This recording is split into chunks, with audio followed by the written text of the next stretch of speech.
నేను చెప్పబోయే ఫార్ములా ప్రకారము మీరు డబ్బుని వృధా చేయకుండా ఆదా చేశారనుకోండి, మీకు ఎంత డబ్బు మిగులుతుందో తెలుసా? 1వ తేదీన ఒక 10 రూపాయలు సేవ్ చేయండి. ఇక 2వ తేదీన ఒక 20 రూపాయలు సేవ్ చేయండి. 3వ తేదీన 30 రూపాయలు సేవ్ చేయండి. ఇలా సేవ్ చేసుకుంటూ వెళ్ళి 30వ రోజున 300 రూపాయలు సేవ్ చేయండి.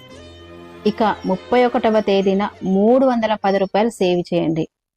ఇలా నెలలో 30 రోజులు ఉంటే నెలకి 4650 రూపాయలు సేవ్ అవుతుంది. కొన్ని నెలల్లో 31 రోజులు ఉంటాయి. అప్పుడు 4960 రూపాయలను మనము సేవ్ చేయగలుగుతాము.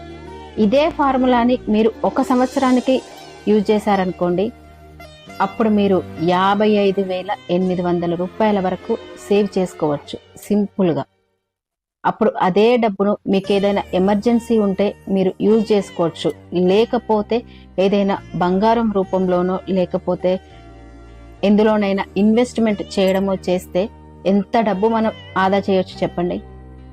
ఇలాంటి చిన్న ఆలోచనలతోటి మనము డబ్బును ఎంత సేవ్ చేసుకోవచ్చు.